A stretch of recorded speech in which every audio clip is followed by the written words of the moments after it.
salaamaaleykum mbokku téléspectateur yu Ngor Plus comme ni ngeen ko gisee tey ñu ngi fii ci monument de la renaissance donc ku ne monument de la renaissance mu nekk benn événement boo xamante ne ni ñu ngi koy préparé événement bi ñoo ñoo koy préparé muy le conseil national des notables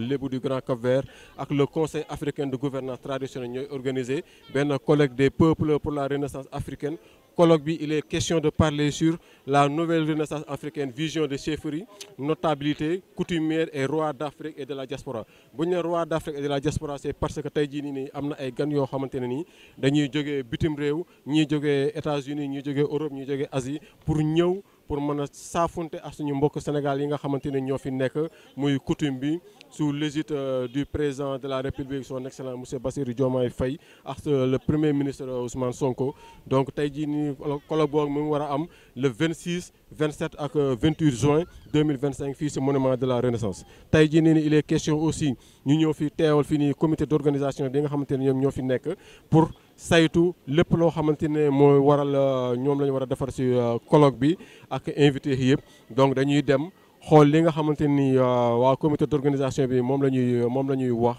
pour la préparation du colloque. di kontaan lool ci li nga xam ne tey moo nar a xew le 26 le 27 le 28 juin fii ci Cap-Vert muy suñu suuf parce que Lebu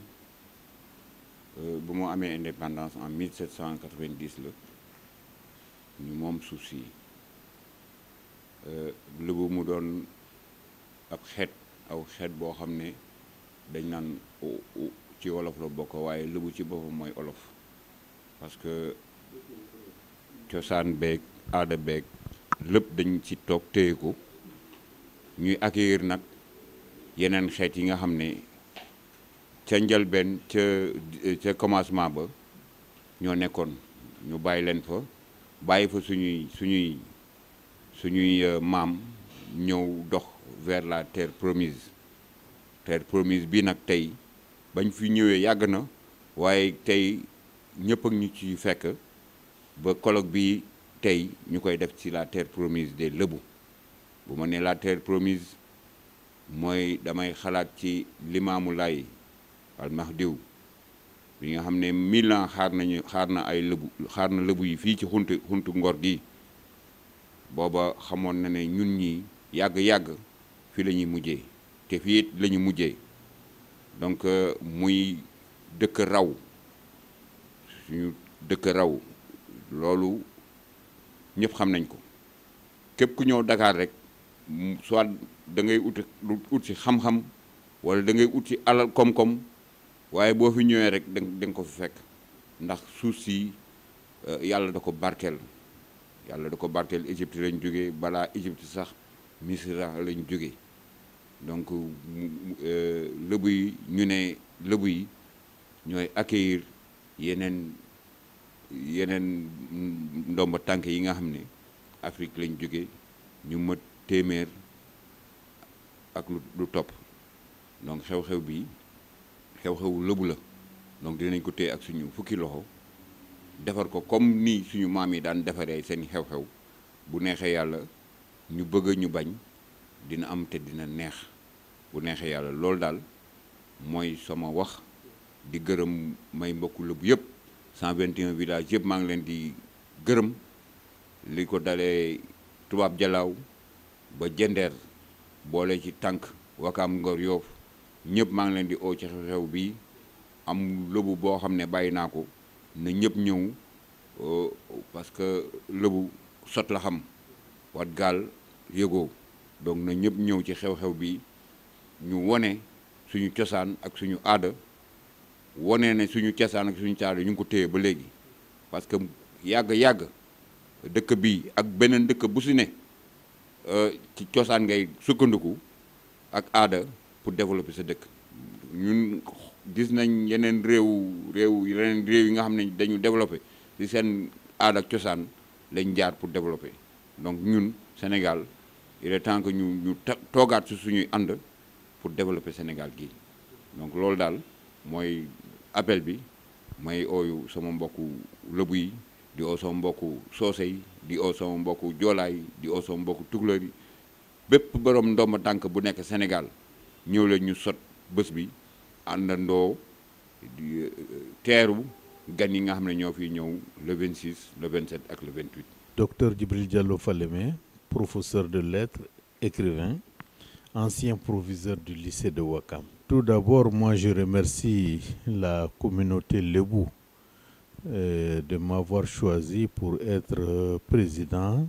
du comité scientifique de ce colloque qui se tient à Dakar les 26, 27 et 28 juin 2025 et qui a pour mission de réunir plus de 150 chefs traditionnels, rois, autorités de tradition pour discuter de ce qu'il faut faire pour l'Afrique. On avait besoin de cette rencontre-là parce que jusqu'ici, ce sont les autres qui ont pensé pour l'Afrique. À côté de ces autres-là, c'est les autorités des États modernes qui se sont toujours rencontrés pour parler de l'Afrique. Mais où est le point de vue de ceux qui étaient là, de ceux qui ont géré l'Afrique pendant l'histoire? Quand nous avons des relations avec l'Occident, l'Occident croit que tout ce qui est mauvais vient de l'Afrique. Or, nous avons aujourd'hui la preuve que c'est l'Afrique qui a enseigné beaucoup de choses à l'Occident.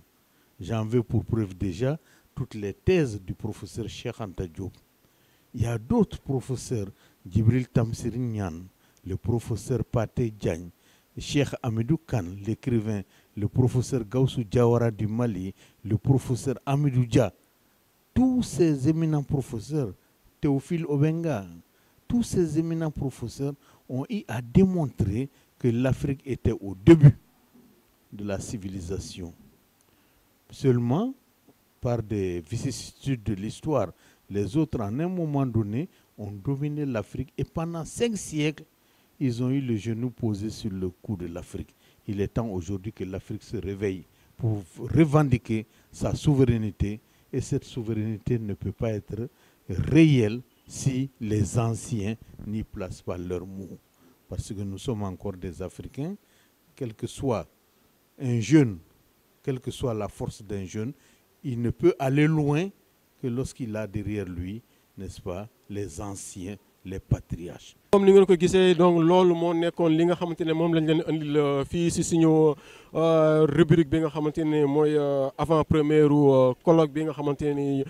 collectivité lébu ñu ngi koy organiser donc tey jii nii c'est le colloque des peuples pour la renaissance africaine bi nga xamante ne ni tey le conseil national des notables lébu du Grand Cap-Vert ak le conseil africain de gouvernance traditionnelle ñoo ko organisé muy le 26 le 27 ak le 28 juin 2025 mu nekk colloque boo xamante ne tey ñun ñëpp communauté lébu beex ñëpp diaspora beex ñëpp dañ ci war a gis suñu bopp dañ ci war a fier parce que colloque la boo xamante ne c'est internationalisé et lii aussi day firndeel ne tey jii nii collectivité lébu muy la communauté lébu tey